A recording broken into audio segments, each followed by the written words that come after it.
जय हिंद। स्वागत है आप सभी का। कैसे हो आप सब? आई होप आप सब ठीक होंगे। पिछली क्लास में हमने ब्लड के बारे में बेसिक इन्फॉर्मेशन दी है। अगर आपने वो वीडियो अभी तक नहीं देखी है तो डिस्क्रिप्शन में मैंने लिंक दे रखा है, उस वीडियो का अभी जाकर देखें। अब हम लोग ब्लड का कंपोजिशन समझते हैं। ब्लड किस किस चीज़ से मिलकर बना होता है।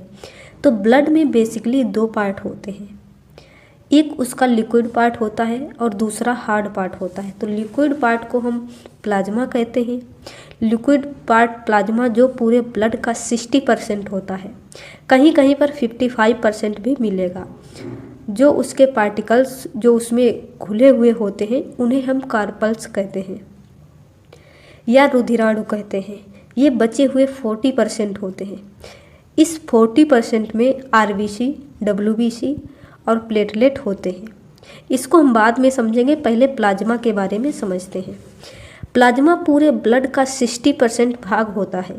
ये ब्लड को लिक्विड बनाकर रखता है। इस प्लाज्मा में एक विशेष प्रकार का प्रोटीन पाया जाता है जिसे फाइब्रोनोजिन कहते हैं, और एक अलग प्रोटीन होता है जिसे प्रोथ्रोम्बिन कहते हैं।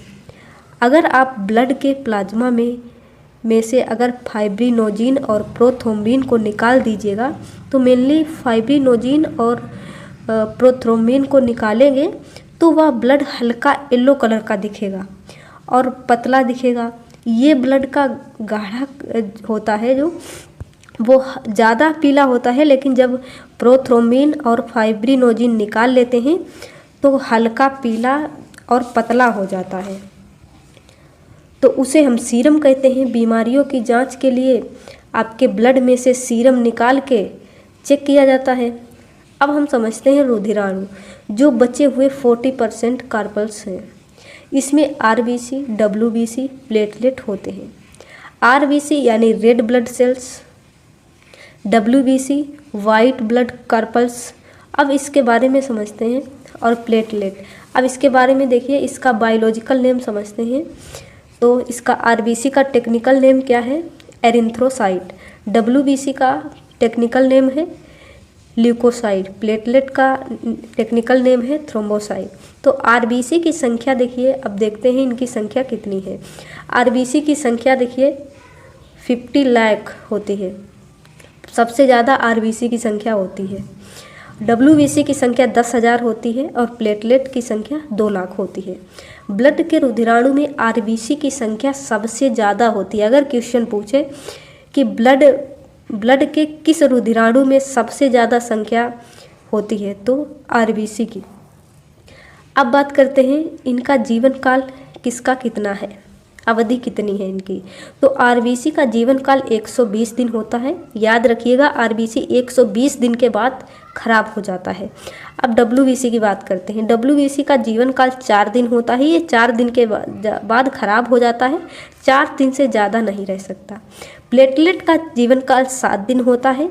तो आरबीसी 120 दिन, डब्ल्यूबीसी 4 दिन, प्लेटलेट 7 दिन तक ही ब्लड में जिंदा रह सकते हैं। अब आपके दिमाग में एक सवाल आया होगा, जो आरबीसी और डब्ल्यूबीसी और प्लेटलेट खराब होने के बाद कहाँ जाते हैं। तो डब्ल्यूबीसी और प्लेटलेट को लाइसोसोम मार देता है, और आरबीसी में लाइसोसोम नहीं होता है तो इसको स्प्लीन मार देता है। तो ब्लड कहाँ गया? तो ब्लड जो होता है, जो ब्लड का लिक्विड पार्ट है वो अभी भी जिंदा है, यानी कि प्लाज्मा जो है वो अभी भी जिंदा है। केवल रुधिराणु की जो संख्या है, रुधिराणु जो हैं वो मर चुके हैं।